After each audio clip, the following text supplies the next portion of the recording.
I started with 2. And I went, okay, don't get that. I thought the same exact thing. Yeah. No, we're not going to do legwork for it, but if I find email addresses between me and Sunny, we'll give them to her. If not, we'll. Those are probably still in the phone book.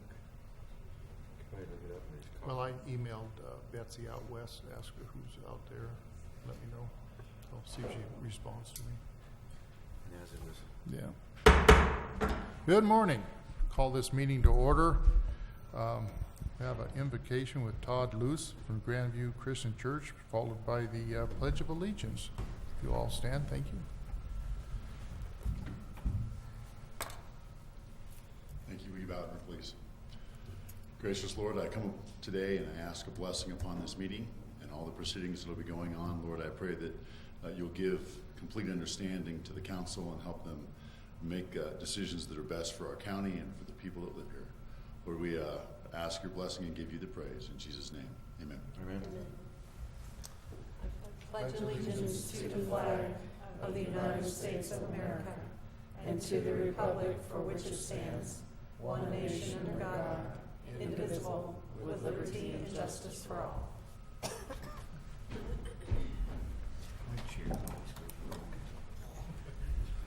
Thank you, sir. Roll call, please. Commissioner Payne. Present. Commissioner McFall. Present. Commissioner Bell. Present. County Attorney Jackson. Present. County Manager Bryant. Present. Planning and Zoning Director Koch. Present. Next, move on to the approval of agenda. Mr. Chair, I believe we need to just make a minor change under new business this morning. We have new business item number 1, presentation of the 2017 audit report by our auditor, John Cutler. We received word he may be coming in a little bit late this morning, so I will move to approve today's agenda with moving item 1 to item 6, making it our last new business piece of business, and move the rest of the numbers up. Second that. Okay, with that change, it's been there's been a motion and a second. Any further discussion? Roll call, please. Commissioner Bell. Aye. Commissioner McFall. Aye. Commissioner Payne. Aye. Motion carries. Move on to the consent agenda. I will note that we have no scheduled public hearings coming up, and nothing real exciting there. Mr. Chair, I move to approve the consent agenda. I'll second, as unexciting as it may be. Unexciting consent agenda. It's been moved and seconded. Any further discussion? Roll call, please. Commissioner McFall. Aye. Commissioner Bell. Aye. Commissioner Payne. Aye. Motion carries. Move on to administrative and informational. First off, go with our county manager's report. Good morning, Sunny. Good morning. Morning. Good morning. So just a couple of items. On Thursday, October 4th, the commissioners, the planning and zoning director, one of the code enforcement officers and myself had participated in the business to business event that was hosted by FEDC. So it was out at the Abbey, and it was a really good event. It was good to interact with some of the local businesses around and actually see some of the up-and-coming businesses. So we're really glad that we were part of that. On Monday, October 8th, the commissioners and I attended the City-County Luncheon, which is hosted by Canyon City, and it was always good to hear what the other communities are working through right now and having that interaction. And then some of the projects that we're working on, as I've talked about, we're finishing up the 2019 budget process. So we have a few meetings scheduled for next week, and we'll finalize our draft budget. And then over the next couple months, we'll work on updating that as things come in and get finalized for public hearing at the end of November and adoption in December. And we have selected an engineer for the Hayden Pass fire recovery, so that project is up and going. We're having a meeting with them next week, and we're finalizing the professional services agreement right now, and so we're going through that process.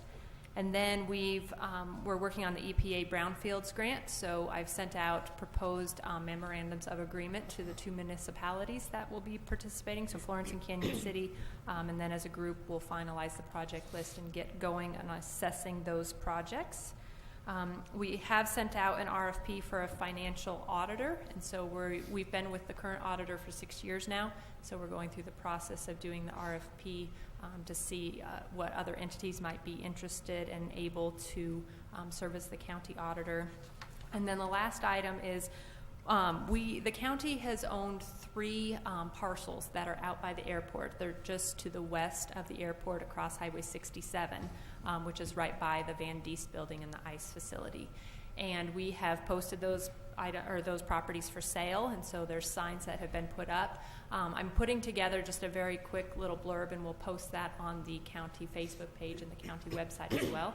So I just wanted to announce that those have officially been posted for sale out at that area. So that's all I have. Okay. Any other elected officials or staff members? Sure. Okay. This Friday, I'm going to spend my day in Pueblo with Action 22, which is basically a political action committee comprised of the 22 southeasternmost counties in Colorado. This Friday is our annual summit. We're going to be doing a lot of talking and information exchanging on topics like water, energy, broadband, many of the different things that affect us all here in rural Colorado. We managed to bend the ear of our state elected officials. So very often our governor shows up for this. We have some of our state reps, our senators there, and we get a lot of really good work done and conversation on matters that truly matter to us here in Fremont County. So that's this Friday. It is open to the public. Anyone who wants to attend may. There is a registration charge, and registrations are due within the next couple of days. So I just wanted to send the invitation out. If there's anyone at all who is interested in attending this political event in Pueblo all day Friday, please contact me and I'll get you set up. Thank you. Okay. I'm just thankful for the moisture. I know there's some people trying to get roofs on, as they talked about a little bit ago, but it's nice to have this moisture. So That's good. good things do happen. That's right. And also, myself, this Friday, I'll be in Denver all day.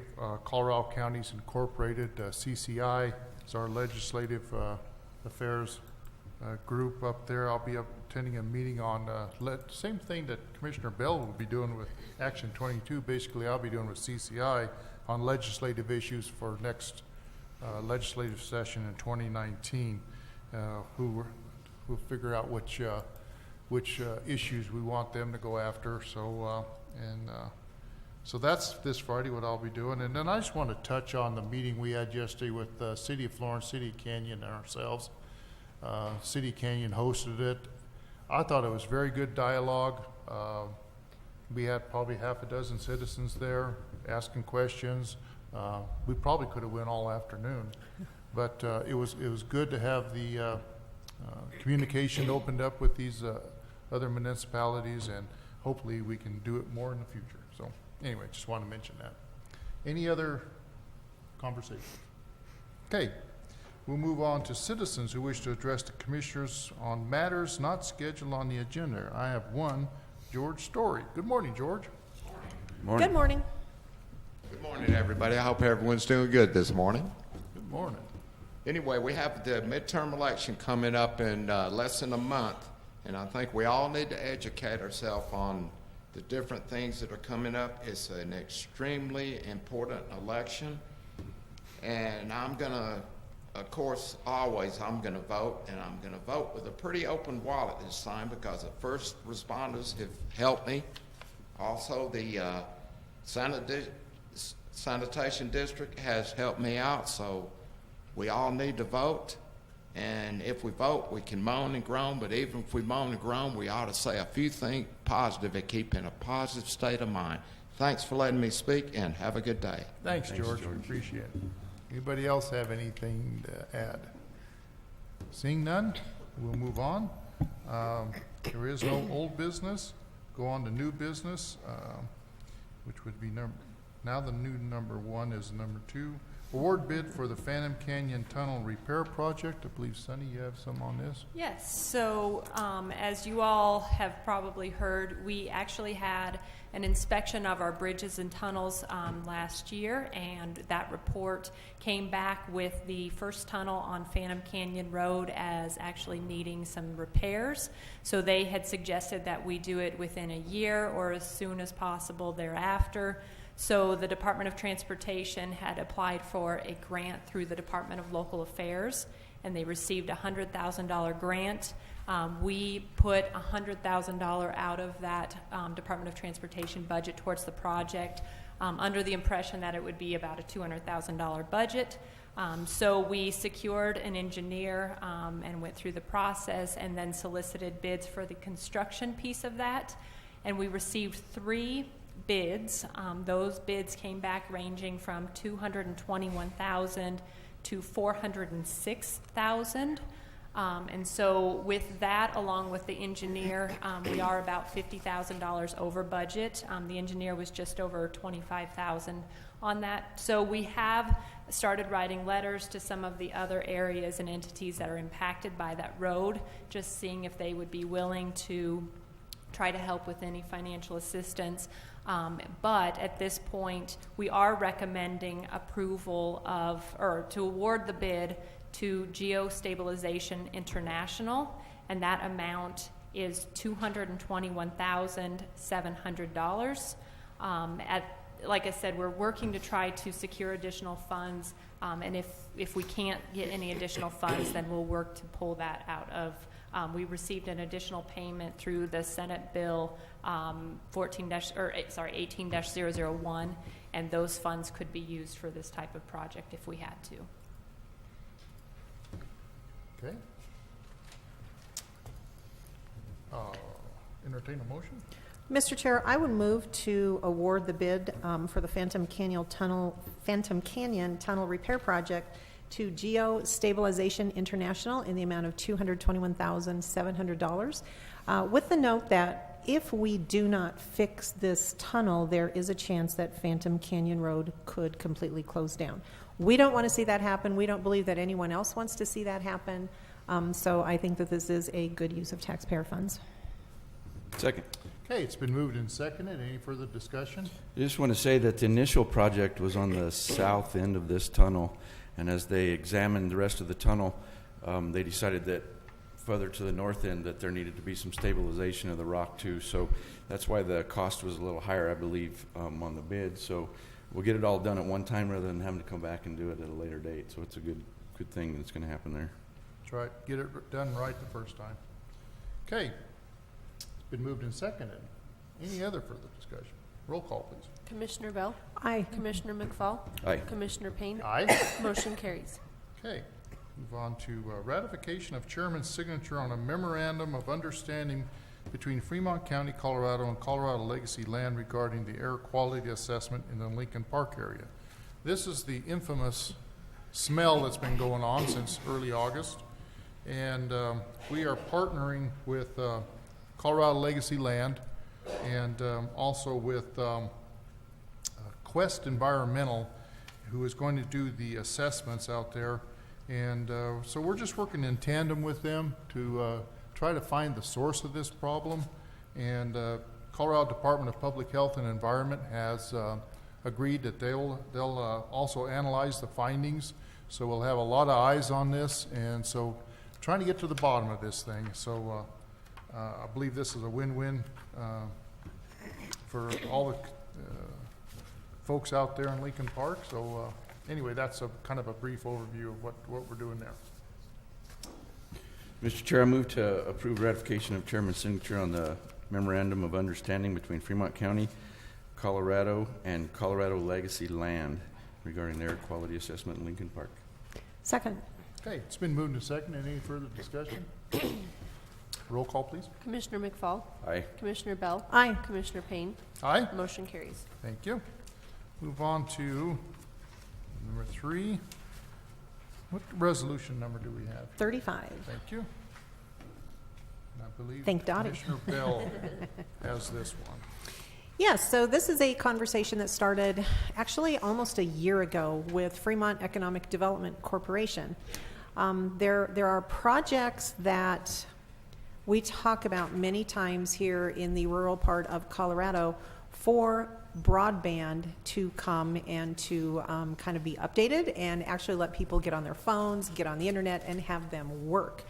So it's become bigger than a bread box. The issue has just gotten larger and larger. One of the things that has been hamstringing not only Fremont County, but the cities of Florence and Canyon City as well, but the entire state, all counties, all municipalities, was the passage of Senate Bill 05-152. So in 2005, the Senate decided, and it was passed throughout our state legislation, to take away the right of local cities and of local counties to engage in providing internet and telecommunications in any way. So many of us don't like the fact that the right that we previously had was taken away from us. Many counties here in Colorado already have opted out of this, and many of our municipalities have as well. So most of the surrounding counties have already made a move to come out of it. It actually does require a vote of the people. What we're asking for with this, and I'll read all of our reasons here in a moment, what we're asking for with this is a yes vote for county ballot issue 1A, Canyon City ballot issue 2B, and Florence ballot issue 2C. What that would do is not expend any taxpayer funds, but it would allow us to enter into agreements of some sort, such as grants, to help provide those services to our citizens. So this is resolution number 35, supporting passage of Fremont County ballot issue 1A, Canyon City ballot issue 2B, and Florence ballot issue 2C, returning local control to the county and cities, and authorizing these governments to provide high-speed internet services, telecommunication services, and or cable television in accordance with and as permitted by state statute. Whereas in 2005, the General Assembly of the State of Colorado removed the right of local government to engage in providing internet and telecommunications services and limited the ability of counties and municipalities from improving local broadband capabilities. And whereas these ballot issues would allow the people of the County of Fremont to return control of this important technology issue back to local governments. And whereas these ballot issues, if approved, will allow Fremont County and its municipalities to establish business partnerships with private companies to increase access to high-speed broadband internet. And whereas citizens in at least 28 Colorado counties and more than 70 Colorado municipalities already have approved similar ballot questions for their local governments. And whereas these ballot issues will not prevent any private business, including existing broadband providers, from initiating or continuing to provide these services. And whereas passage of this measure will allow and present a variety of opportunities for Fremont County in partnership directly or indirectly with public or private sector partners and providers to make efforts to improve coverage and availability of such services and to access grant funding to offset and defray the cost for delivery of such services, and to make assets available to serve the broadband needs of residents, businesses, and students alike. And whereas voter approval of 1A, 2B, and 2C could lead to better access to high-speed broadband, intensified innovation by local businesses and entrepreneurs, affordable internet access, a more connected community, and an improved quality of life. And whereas 1A, 2B, and 2C expressly do not allow increases in taxes nor the expenditure of any taxpayer funds. Okay. So with that, Entertain Mr. Chair, Okay. I move to approve resolution number 35 in support of 1A, 2B, and 2C. Second. Okay, it's been moved and seconded. Any further discussion? Roll call, please. Commissioner Bell? Aye. Commissioner McFall? Aye. Commissioner Payne? Aye. Motion carries. Okay. I think you will see FEDC stepping up the game as far as getting word out to folks on why this is important to Fremont County and asking for a positive vote. Good deal. Yep. Okay, we'll move on to 4. Resolution number 36, a resolution opposing State Ballot Amendment 74, a state citizen initiative proposed to amend the Colorado Constitution to drastically limit state and local government regulatory authority. All three of us have researched this extensively, and it's a loosely worded ballot amendment, and that's first problem. And a second problem is it does limit what we can do, and we're not against land use and private property, obviously, but the way this is worded, it's just worded wrong. It's terrible language. And so with that, I'll just go ahead and read our reasons here, which is kind of lengthy, and so bear with me. Opposing State Ballot Amendment 74, a state citizen initiative proposed to amend the Colorado Constitution to drastically limit state and local government regulatory authority. Whereas on November 6, 2018, state voters will be asked to vote on Amendment 74, which seeks to amend the Colorado Constitution to require that just compensation be paid for any government law or regulation deemed to reduce the fair market value of private property. Whereas local government services are essential to residents of Fremont County. And whereas Amendment 74 has been written and is being funded by the oil and gas industry to amend the Colorado Constitution and threaten the ability of state and local governments to provide basic governmental services. And whereas Amendment 74 declares that any state or local government law or regulation that reduces the fair market value of a private parcel is subject to just compensation. And whereas under the current Colorado Constitution, Article 2, Section 15, a private property owner already has the right to seek compensation from the state and local governments if forced to bear public burdens that, in all fairness, should be borne and paid for by the public as a whole. And whereas Amendment 74 would expand this well-established concept by requiring the taxpayers through their local governments to compensate private property owners for virtually any decrease whatsoever in the fair market value of their property, even if temporary or incidental, if the decrease is traceable to any government law or regulation. And whereas Amendment 74 would create uncertainty because it is not clear what the language actually means and how it can be applied. And whereas Amendment 74 would severely limit the ability of Colorado state and local governments to take actions that might indirectly, unintentionally, or minimally affect the fair market value of any private property.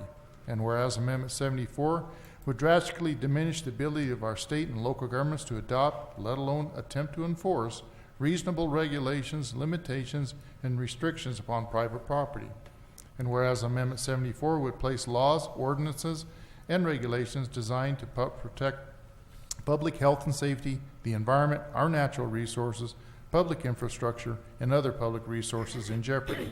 And whereas Amendment 74 would make inherently dangerous or environmentally damaging activities prohibitively costly to attempt to limit or regulate, even in the interest of the public, and whereas any arguable impact upon fair market value, however reasonable or justified or minimal or incidental or temporary, resulting from state or local government action could trigger a claim for the taxpayers to pay.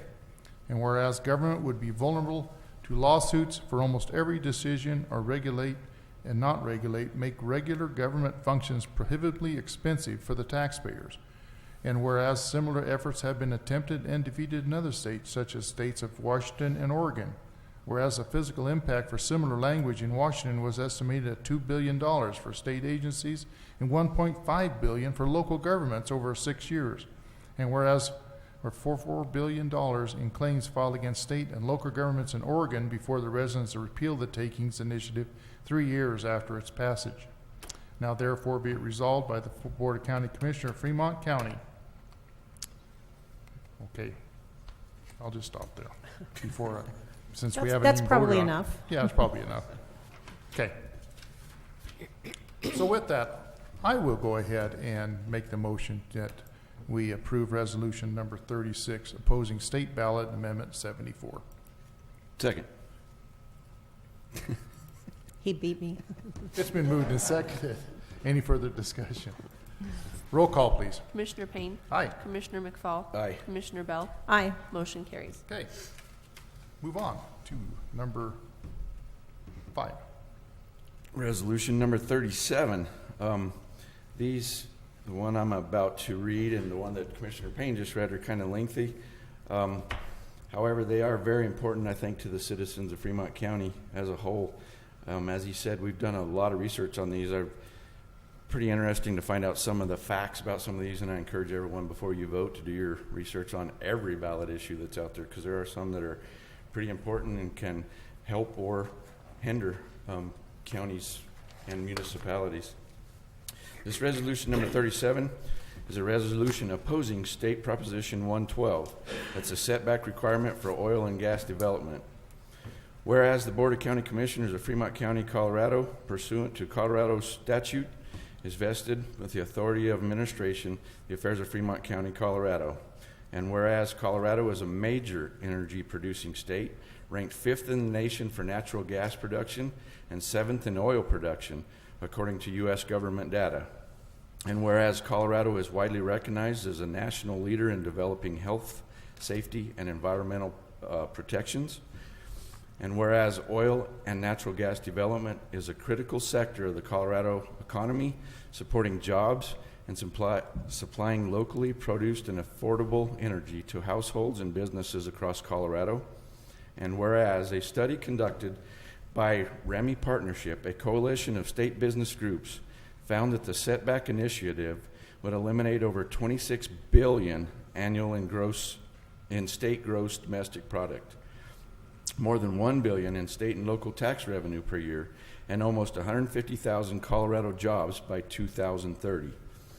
And whereas more than 232,000 jobs in Colorado are supported by oil and natural gas development, equivalent to 6.5% of the total employment of the state, according to a 2017 study by globally renowned accounting firm PricewaterhouseCoopers. And whereas, according to the same study, oil and natural gas development in Colorado supports more than $31 billion in economic activity, equivalent to almost 10% of the state's economy.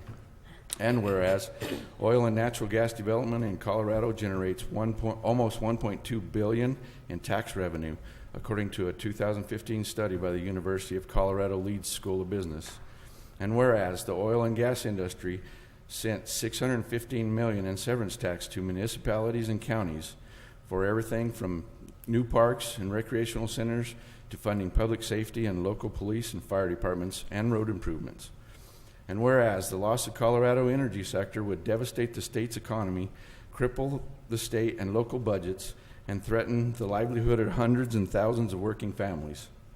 And whereas the oil and gas proposal would dramatically increase the cost of doing business in the state of Colorado, creating a hostile business climate that scares away investors from all sectors of our economy.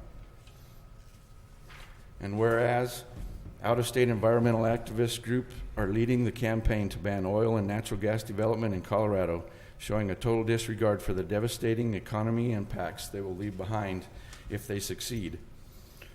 Whereas Proposition 112, setback requirements for oil and gas development, is a one-size-fits-all blunt instrument that would create a de facto ban on oil and gas production, even in communities that embrace responsible energy development, showing that the proponents of the proposed initiative do not support local control as they claim. And now, therefore, it be resolved that the Fremont County Board of Commissioners, Fremont County. With that, I'll stop there too. And with that, Mr. Chair, I move that we approve resolution number 37 as an opposition to State Proposition 112 for the setbacks of oil and gas development. I will second that, Mr. Chair, with the note that both Action 22 that I spoke of just a few moments ago, as well as Colorado Counties Incorporated, also have taken stands opposing both of these ballot measures. Amendment 74 that Chairman Payne just spoke about, as well as Proposition 112 that Commissioner McFall just read. So we're not the only ones who are opposed to these. I think that both of these are just really bad business for all of Colorado. Okay. So it's been moved and seconded. Any further discussion? I just want to say that as I read here, I do know people personally that live here in town that work in the oil and gas industry, and it would affect a lot of people right here locally. Okay. Roll call, please. Commissioner McFall. Aye. Commissioner Bell. Aye. Commissioner Payne. Aye. Motion carries. Okay. Oh, always love these timing issues. We've got 2 minutes to 10 o'clock for a 10 o'clock hearing, and we got one more item. All right. We'll do number 6, audit report. John Cutler. Good morning, sir.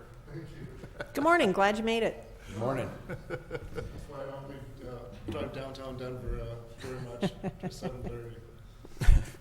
But anyway, first of all, my firm does the annual audit. You're required to do an audit by the state statutes, and we completed it this year. Sunny does almost 75 to 80% of the work on this thing. We just kind of give it our blessing at the end, and she does a great job getting this CAFA ready, the financial statements ready, doing the MD&A, and getting ready for the audit, which is probably the biggest part of this whole thing. But anyway, the most important thing to note is you're getting an unqualified, unmodified report, which is good, which means there's no issues with the state, and everything was found. We didn't have anything too severe, not a lot of journal entries, hardly any, I don't think.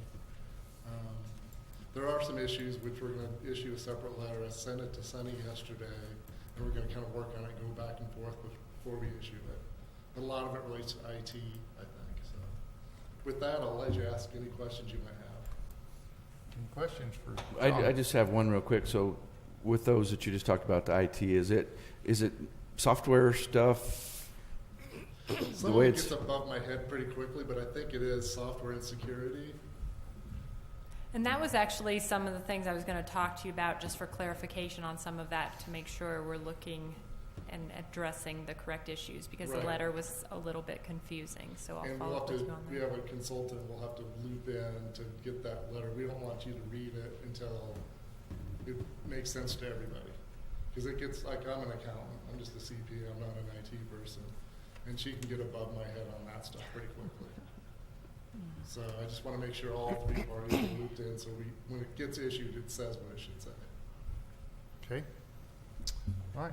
Any other questions for John? I Sandy, don't- do you have anything? Oh, sorry. Sorry. Sorry, Deb. I don't have a question, but I would have a comment for you.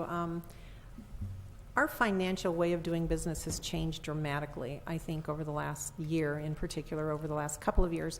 Many of those changes, John, come from previous audits and suggestions that you previously have made in changing the way that we do financial business here in Fremont County. And Sunny has been very diligent, specifically about taking care of making those changes. It's required an awful lot of I guess buy-in from other elected officials. It has required many, many conversations, a lot of hits, a lot of misses to get us finally to the point where we are. And I think that citizens can rest assured that we know where the money is, we know where the money is going, and we're doing a good job. I think so, and that makes me feel good because I like to think we provide more service than just the required audit report, that we give sound advice and steer. I mean, when I first started doing this county's audit like 9 years ago, from where we are today is like night and day. Agreed. Yes. Okay. So just a couple of quick comments that I want to make. So first, Charlene is in the room. She'll hate me for pointing her out, but she actually has assumed a bigger role in the finance department over the last couple of years, and she helped me immensely with the audit. So I just want to tell her thank you for everything that she did with this. And your staff that comes down and does the audit, they are very good to work with. You know, it's easy to ask questions. If there's things that we're not clear on, it's always good to do that. And then just an overall quick financial picture of the county. So the audit will be posted in full on the county's website. If anybody's interested in receiving a copy, reach out to us. We can send you an electronic copy or show you where you can find that. But the overall financial piece of the county, we're in really good shape. We have funds that have very healthy fund balances. It seems like overall, you know, the county has seen some pretty big increases over the last. So I've been here for just over 6 years, and we've done really, really well over that period of time. And so I appreciate all of the department heads and elected officials and the commissioners for, you know, everything that they do, and they're very diligent on looking at revenues and expenses going out, and I think overall we're doing really well. Okay. All right. Anything else? Good. We don't need a motion or anything on this, do we? I don't know. Presentation? I don't know if we need to accept it or not. Yes. Pardon me? I'm not sure if we need to accept it or not, so I would defer to our attorney. I just have a draft. That's Yeah. all I have on two. Yeah, we just Of the got- letter? Okay. Just This is the actual financial audit. I haven't seen it, so I can't advise. Okay, so no action at this time? no action at this time. Okay. All right. All right. Thank you, John. Thank you. Appreciate it. Thanks so much for being here. Okay. Hour has reached past 10 o'clock. We do have a public hearing, liquor license transfer of ownership. So I see Alan Drake is in the audience. You want to come on up? I will go ahead and open the public hearing now at this time. And Alan, let us know what you're up to here. We are asking for a transfer of a liquor license from Peaster Marketing to ALJS, continuing to run the business as Apple Valley Liquor, located at 930 Highway 115 in Penrose. Okay. Any questions for Alan at this time? Yes, sir. Okay. Couple of things. First of all, did we not just transfer this to Peaster? Yes, ma'am, you did. Okay. So can we have a little bit of an explanation as to why we're transferring it back? My understanding is Peaster bought out our previous company, which included the liquor store, and they also bought out some other companies that have liquor stores as well. And per state law, they can't operate multiple liquor stores if their license was not issued before 2016. So they needed to give one up, and they felt the easiest route would be to reach back out to me to see if I had any interest in reacquiring it. And apparently you did. Yes, ma'am. And therefore, they are able to open up their other liquor store that's within one of their operating stores. Okay. So this means that there are no changes in premises or in areas or your current operations, anything like that? That is correct. And also, what about any change of employees? I'm curious to know if there will be any training that will be needed. There will be training. They have been through training in previous years under our previous regime, and I'm sure through Alta's operations, but we will make sure that they are certified. We are planning to reach out to the Colorado Complete Compliance program run by Ms. Coran out of Colorado Springs to have them all certified. And we will have an ongoing training program each and every month consisting of the BARS program, which is secret shoppers coming around and posing as minors and making sure that they do comply with the age requirements. And then we also will have the weed card program in effect as well. Okay. That's it for me. All right. So did you enjoy your short-lived retirement? You know, I don't know how I ever had time to work previously. Okay, staff report. Sorry. All the paperwork is in order. Their application's complete. They did post and publish the property. Okay. All right. This is a public hearing. If any public would have any comments on this, fill out a sheet and bring it up to us. And I don't see a stampede coming up, so I believe we don't have any public. So I will close this part of the public hearing. Okay. Any other questions for Mr. Drake? Not a question, but I would just point out that Sheriff Martin has recommended approval for this. So I just want to let you and the public know that this is something that always goes to the sheriff, and he has seen no problems, and he is recommending a yes vote on this. Okay. Entertain a motion. Mr. Chair, I'll move to approve the transfer of liquor license ownership to ALJS LLC, correct? From Peaster? Peaster. Peaster. Yes, sir. From Peaster, also known as Apple Valley Liquor. Second. Okay. It's been moved and seconded. Any further discussion? Roll call, please. Commissioner McFall? Aye. Commissioner Bell? Aye. Commissioner Payne? Aye. Motion carries. Okay. Thank you very much. Thank you for your time. Good luck. Okay. Thanks. No Returning back to the audit, the audit is on the shared drive in the board's packet, only it's called Fremont County Financials instead of audit. But the entire thing is there if the board wants to take action.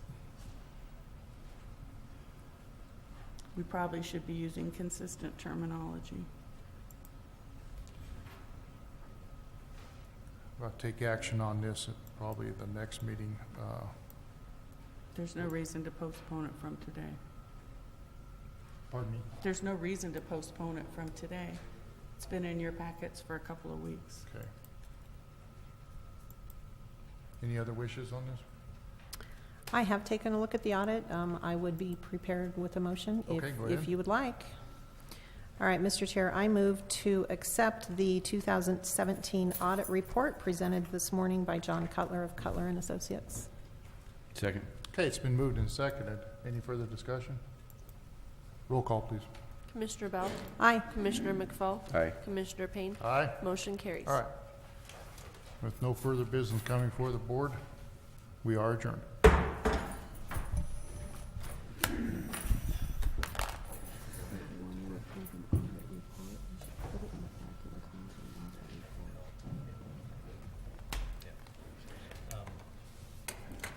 Deer Mountain Fire submitted for the SRU up Indian Springs. They were denied because they were moving the building from Indian Springs over, Get some signatures going. building the building. Keep everything else the same, just building the building. Can they pick up their SRU? Thanks for coming, George. Just take it to order? Or do they need to start over? We hope so.